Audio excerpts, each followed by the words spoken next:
Did you know that the average child eats over 65 pounds of sugar annually in the United States of America?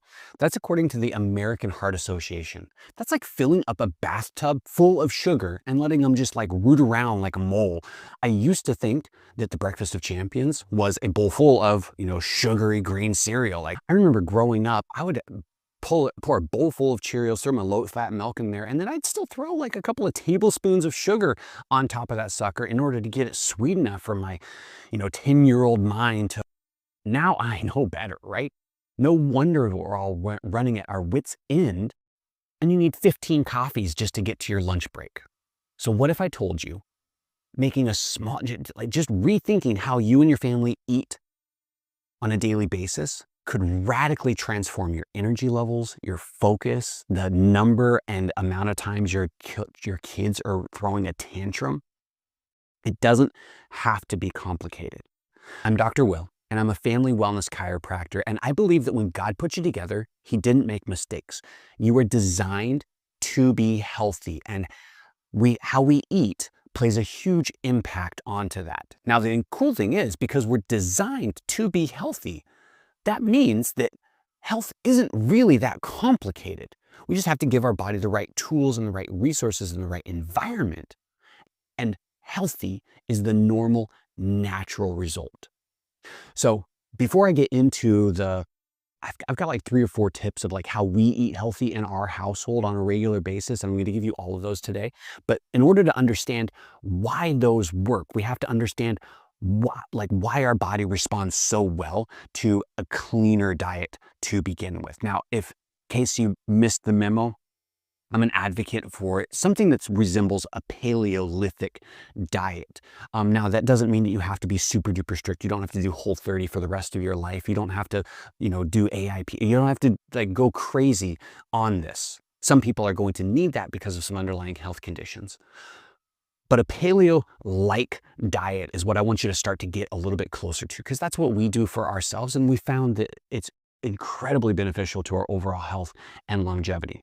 Now, paleo doesn't mean that you have to eat raw meat like a caveman. What I'm looking at here is paleo is primarily high quality lean proteins, green leafy vegetables, and plenty of fruits. Now, you're allowed to have nuts and seeds. We're going to start to exclude a few things here. We're going to minimize or completely cut out grains in general. We're going to minimize or completely cut out dairy in general. We're going to minimize or cut out any refined sugar in general. We're going to be really careful with seed oils, and we're also going to be really careful with legumes. And the reason for that is the way that our body processes food. Now, if we look at how our body processes food, our digestive system is pretty much a classic example of what an omnivore looks like. If you look at a cat's digestive system, they have a really strong, high acid stomach, and they have a really short intestine. They're only supposed to break down proteins from meat and then absorb it really quickly. That's it. They don't eat a whole lot of vegetables. If you look at an obligate herbivore like a cow, a ruminant, they have a very complicated stomach system that's not designed to break down meats at all. It's actually designed to ferment and break down grains and grasses. And then they have a really long intestine in order to absorb all of that. We're somewhere in the middle. We have a fairly strong stomach, and we have a somewhat reasonably long small intestine. And so we're supposed to break down like lean meats, vegetables. We're still supposed to absorb them on a reasonable time scale. And that's it. So if we roll back, even biblically, we look at what we are designed to eat. We were given fruits and vegetables in the garden, and we weren't introduced meats until after the flood. That tells us that we should be balancing our diet towards those lean proteins, healthy fruits and vegetables. This is backed by a lot of research. There's a growing body of evidence that shows that reducing our exposure to processed foods and seed oils reduces the amount of inflammation in our body and provides huge improvements in our overall and our gut health. So you might be thinking to yourself, well, Dr. Will, my kids only eat chicken nuggets and mac and cheese. Well, we can start there. First thing that I want you to do is actually assess your breakfast situation. So we're going to go through our 3 big Our three big takeaways for the day are: make small changes, learn how to food prep, and work on your consistency. That's the biggest thing here. So make small changes first. The first thing is get rid of all of the boxed cereal in your house. It's probably not good for you. Anything that is highly processed grains, added sugars is the research is pretty black and white on this. It is not good for our health, and it is only leading to an epidemic of like chronic disease, not only in adults, but in our children now. So this is one of the things that you've got to work on getting out of your house. Get rid of the boxed cereals, replace it. If you want to keep some grains, some rolled oats are a great substitute for your breakfast. They cook up fairly quick. You can soak them overnight to make it even faster. If you need fiber and if you need some sort of carbs early in the morning, then throw in something like a steel cut or a rolled oat. That's going to be perfectly acceptable for most people. Add in some fresh fruit for sure, and make sure that we're getting some good lean proteins. Now that could be some scrambled eggs in the morning. That could be some nice, clean, healthy breakfast sausages. The choice is yours, but make sure that you've got some protein with every meal. And then early on, if you need to get rid of or if you need to keep a grain and fiber, then throw some rolled oats in for your breakfast. Another thing, get seed oils out of your cabinet. You can keep olive oil for anything that's low heat or for salads, but you want to, if you're cooking with it, let's switch over to coconut oil or ghee are going to be much better alternatives for you. There's a few others, avocado and whatnot, but the research is kind of mixed on whether it's actually great for us long-term. Coconut and ghee are always going to be good options.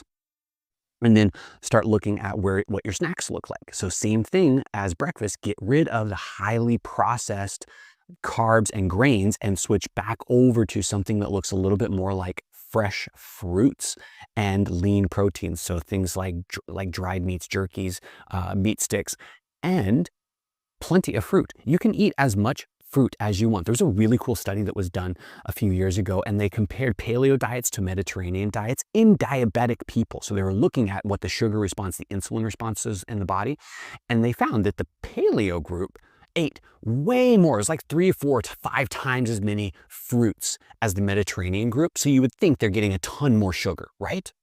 Turns out the Mediterranean group had worse blood sugar, worse insulin response, and worse A1C at the end of the study because they were eating a large portion. Like, look at our, what used to be our food pyramid, primarily grains and breads on the bottom. They were eating a ton of processed grains and flours and breads, whereas the paleo group was getting none of that. And it turned out that even with the increase in sugar from the fruit, their A1C was down, their sugar response was down, their insulin was way down.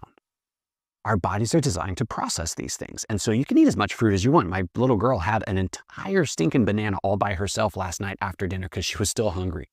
So kids, totally, you can eat as much fruit as you want to. Throw in some proteins in there as well. Nut butter is a great substitute. The Harvard School of Public Health shows that when we switch our child's diet closer to what we would consider a healthier diet, getting rid of processed food, junk foods, it improved focus and improved behavior in those same children. So definitely worth the battle for the first couple of weeks, kicking those sugar cravings. So we started with fix breakfast first, fix your snacks, get rid of some of the junk products that are in your cabinet. But what does it look like with food? Now, the annoying thing about eating healthy is you have to cook all the time, isn't it? You feel like you live in the kitchen. Good news is you don't have to do that if you're smart about it. So again, it's not complicated, and it can be easy if you know how to plan ahead. So in our house, we don't want to live in the kitchen 24 hours a day. So we do a lot of food prep.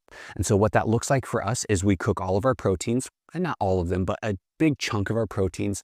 We do food prep Sundays and Wednesday nights pretty much in our household. So we cook, 2, 3, 4 days worth of proteins ahead of time. I throw in, a couple of packages of chicken breasts. So I've got, 6 or 7 chicken breasts all roasting in the oven. And then we put the big pan on the stovetop, and we get, 2 or 3 pounds of ground beef all cooked up at the same time. Those get put away in containers in the fridge. And all of the vegetables that we might need chopped up for the week. So chop up your carrots, chop up your cucumbers, make sure that you slice up an onion so that you can throw that in your eggs in the morning. We get most of our protein's cooked and our vegetables cut ahead of time. That way on a Tuesday morning, I'm scrambling to get out the door. All I've got to do is grab a container of chicken. I've got to grab a container that has some salad mix in it, throw those in my lunchbox, and I've got a healthy lunch for when I get to work. Same thing is true when I get home for dinner at the end of a busy day. I'm a practicing chiropractor, and so I see families until 6 o'clock every night. I don't get home until after 7 most of the time, and so I've got to have a quick dinner before I go to bed. And so that looks like grabbing a container of, my ground beef out of the fridge, grabbing a container of vegetables, throwing it all on the stove, frying it up for 5-10 minutes, get it warm, and then boom, I've got a healthy dinner or a healthy meal for dinner. So food prep is one of the most important things that you can do if you're trying to eat healthy, whether it's paleo or any other diet. But food prep is going to be one of the biggest things. And one of the biggest takeaways here is small, consistent changes over time lead to the best results. There was a study out of the Journal of Behavioral Nutrition and Physical Activity that showed if you make small changes over time, you're much more likely to stick to it. And so that's what I encourage. Start small. Get rid of the box cereal. Get rid of some of the junk oils that are in your closet. Start with one night of food prep. Just do it on Sunday and then do whatever you want for the rest of the week. But do some food prep on Sunday. Cook 2 or 3 meals ahead of time. During the winter here, great opportunity is make sure that you cook a gigantic pot of soup or chili, and boom, you've got leftovers for the rest of the week. So do some food prep ahead of time. That's going to simplify your day-to-day meals, and that's going to allow you to actually make healthier choices in the moment. You're not going to be pressed to just go out and grab some fast food. Leave a comment below what tip you think is going to work best for you, what you're going to try this week. I look forward to catching you in the next one.